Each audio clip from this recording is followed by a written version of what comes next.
Bien, llegamos al segmento final. No hay duda de que hemos tenido un programa súper interesante para todos ustedes, amigos televidentes, y es una pena que no podamos estar 2 horas de corrido.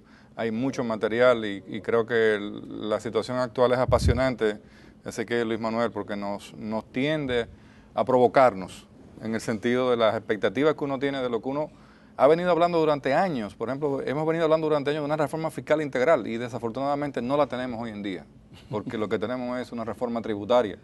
Entonces, ¿para qué hemos venido hablando? Inclusive el mismo PLD en la oposición mencionaba el tema de las bajas de las tasas y con preponderancia, pero hoy, sin embargo, no la propende. Entonces, yo creo que comentaba Ezequiel de que el presidente fue a su partido y su partido lo apoyó. Yo creo que el apoyo que tiene que lograr el gobierno es del pueblo. El pueblo es el que tiene que soltar las premisas de que esto se va a poner mal, de que nos van a gravar más, de que el impuesto, por ejemplo, por falta de comunicación interactiva y comunicación efectiva, todo el mundo entiende que los ahorros se van a gravar con un 10%, pero no se explica. Entonces no se hacen los símiles ni los análisis y no se dice con claridad que son los intereses, que son a los beneficios de los intereses. Entonces, ahí hay una serie de cosas que nos llaman siempre la atención. El tema, por ejemplo, del fondo, el fondo, qué pena, pero siempre tiene las mismas recetas. El fondo nunca piensa en el pueblo. Incrementan los impuestos y bajan el gasto público. O sea, claven el cuchillo y voten a todo el mundo. Pero fíjate que no, Luis Manuel, escúchame que te interrumpa. El fondo no está haciendo necesariamente así. O sea, fíjate que el fondo le está recomendando a Estados Unidos y a Europa que se olviden un poco de esa austeridad. Sí, pero le permite que le den vuelta a la maquinita de los euros. Bueno, está bien. Entonces aquí nos hacen así y nos quieren agarrar. Bueno, pero es que hay que aumentar la presión tributaria definitivamente, hay que aumentarla. O sea, el gobierno no se puede mantener con 13 puntos, con 13%. Sí, pero fíjate, el tema de la presión tributaria, yo creo, ese no es el tema del fondo. El fondo busca otras cosas y todos sabemos que es lo que busca el fondo. Repágame, ponme al día todas mis cuentas, págale a los suplidores norteamericanos que son los que ellos te están vendiendo y de los cuales tú estás importando, y ese es lo que está detrás de eso. La presión tributaria... Yo no quiero meterle darle la culpa al fondo necesariamente. Antes de pasarle a Luis Manuel, mira, quiero. El tema de la presión tributaria, usted puede incrementar la presión tributaria. Disminuyendo los impuestos. Disminuyendo los impuestos. Lógico. Y eso resulta, porque entonces la gente coge un segundo aire de una confianza real y una expectativa, dice, correcto, oye, qué bien. Y entonces la gente empieza a ver al Estado como otra cosa. Primero, que es como, óyeme, el Estado en este momento es un supermercado. Bajaron los precios, vamos a comprar para allá. Mira, yo voy a poner 8 puntos rápidos que nosotros habíamos dicho en un programa anterior. Si son 8 puntos, vamos a ver. Mira, habíamos dicho que impuesto a los intereses o los ahorros era un impuesto correcto. Que había que ver algún asunto de la reforma LIPI, aunque no sea la sumatoria. Impuesto progresivo a la renta, a partir de incluso de 10,000 pesos en adelante. Aumento a las placas, pero no como está propuesto. Aumento al peaje. Reforma al ITEVI, que era bajándolo y ampliando la base. Y revisión de los incentivos fiscales, que uno de los incentivos fiscales en lo que estamos de acuerdo es quitarle la exoneración de ITEVI a las ONG. Cositas así son importantes. Los combustibles que se le dan a las empresas. Eso hay que quitarlo muy positivo también. ese mecanismo que se va a buscar también ahora. Pero subirle más impuestos al combustible es un gran problema. Eso es un gran problema. Lo hemos dicho, incendiario. El selectivo a las bebidas, óigame, a las bebidas, que todo el mundo dice que es un vicio, ya eso es una cultura dominicana. Lo único que estamos de acuerdo es que se iguale el impuesto de la cerveza. Que porque sea light o no. O sea, son cositas así. Sí, porque se está cayendo la producción de bebidas. Pero nosotros nos estamos arriesgando. Y los cigarrillos también. Nosotros nos estamos arriesgando y bien, nos arriesgamos a eso. Porque nosotros tenemos que ser objetivos y tenemos que ser claros y transparentes en nuestros criterios, porque no nos podemos tampoco agarrar de una cosa por otra. Nos estamos arriesgando a caer mal en el gobierno. No importa. Lo que estamos es diciendo, señores gobierno, entiendan, no es por ese camino que hay que hacer el asunto. Aunque ustedes crean que estamos puestos, no estamos puestos al gobierno en sí, no estamos puestos al gobierno. Pero esto no es un concurso de en belleza. El Financial Times, no, pero estoy diciendo porque no podemos caer ahí. En el Hoy de Hoy, en la parte económica, sale un artículo que lo sacan y lo traducen del Financial Times, donde hay un estudio del Fondo Monetario Internacional que ellos hacen referencia ahí, que demuestra que el impacto de la política fiscal es mucho mayor de lo que se pensaba.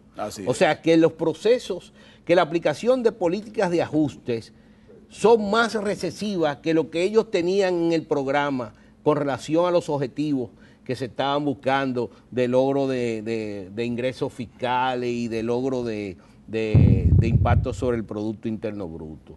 Entonces, no somos nosotros, es el mismo fondo. Ahora, ¿por qué? ¿Qué es lo que está pasando? Hay una recesión a nivel mundial que el mismo fondo dice que estamos a borde de ella. Hay una tendencia hacia esa recesión.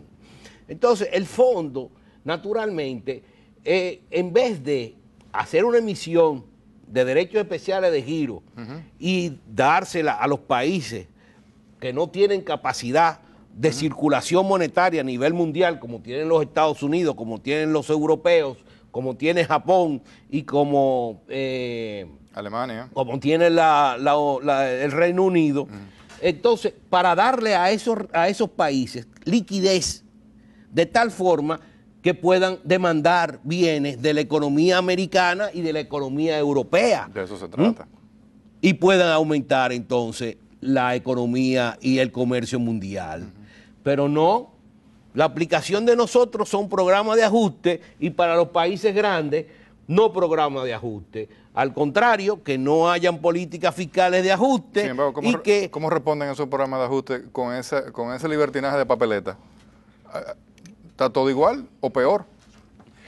Sí, está todo igual y peor porque la demanda privada no aumenta porque sigue el problema del endeudamiento del sector privado, sigue y el problema es que los recursos que se están dando, por ejemplo en Europa, se le están dando recursos a los países, pero no son recursos que van a darle liquidez a la economía, esos son recursos que van a rescatar a los bancos, pero son bancos que tienen problemas en términos de su capital y del requerimiento que hay de capital de esos bancos. Entonces esos bancos lo que hacen es que mantienen esos recursos en su bóveda y no lo prestan.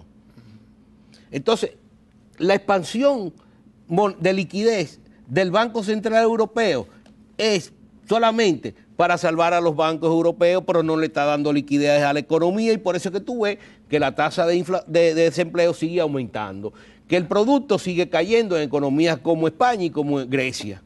En verdad, nosotros como programa quisiéramos que la propuesta del gobierno sea rectificada. Hay cosas ahí que van a afectar mucho. La zona franca, como decía Luis Manuel, estamos afectando el sector externo, estamos afectando la generación de divisas. Esas son cosas que hay que revisarlas muy bien.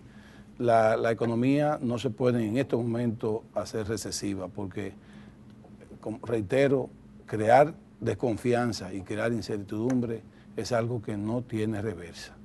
No quisiéramos nosotros ver este país caer en esa centrífuga que han caído otros países europeos. No quisiéramos ver eso porque llegamos a un hoyo que no es tan fácil salir. Es un llamado más, nos vamos a descansar hasta ver finalmente cuál va a ser la decisión final. El Congreso tendrá al final la última palabra de aprobación. Ciertamente lo que se apruebe del Congreso será aprobado ya en el Ejecutivo porque él es el que está mandando ese proyecto final. Si no hay tiempo, es lamentable. Nosotros habíamos dicho en programas anteriores que íbamos a tener que hacer un presupuesto muy parecido al primero, no al complementario del año 2012, tal vez cumpliendo con el asunto de educación, que también dijimos aquí en este programa que eso no era posible sustentarlo en estos momentos, en los próximos años, que esa campaña mediática de educación digna con un 4% iba a crear algunos problemas. Pero ese no es el único problema que hay en el resultado y ahí está el 4%. Exacto. Pero ese va a ser uno de los grandes problemas de nosotros. No porque la educación sea negativa, no, de ninguna manera, no me malinterpreten. Es un asunto de que las cosas no se hacen de golpe y porrazo. Si teníamos tantos años de problemas, no lo teníamos que resolver de un año para otro. Pero bueno, educar profesores de un día para otro. Exactamente. Pero bueno, claro. Gracias amigos por su atención. Ha sido un programa corto, aunque es el mismo por el mismo tiempo, pero se nos fue muy rápido. Nos vemos en un próximo programa. Buenas noches y que Dios lo bendiga.